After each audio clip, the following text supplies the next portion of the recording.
Kumusta mga katalap-talap? Pag nahahack yung Facebook account mo, punta ka lang sa messenger mo.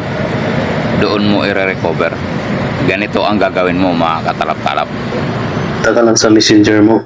Tapos, pindutin mo yung 3 lines sa taas. Pindutin mo yung settings.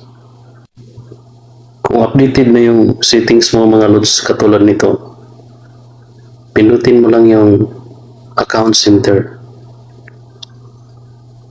Pagkatapos ito na yung lalabas, pindutin mo yung password and security. Pindutin mo yung change password.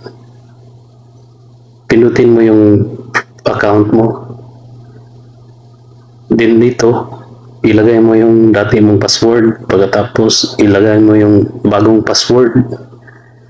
At i-re-enter mo ulit yung bagong password mo. Tapos, pindutin mo yung change password. Yan. Automatic na yan mag-logout sa taong gumagamit ng Facebook mo. Kung nagustuhan mo mga katalap-talap, huwag mong kalimutan mag-follow at mag-share na rin para magkaroon ng kaalaman ang iba mga katalap-talap.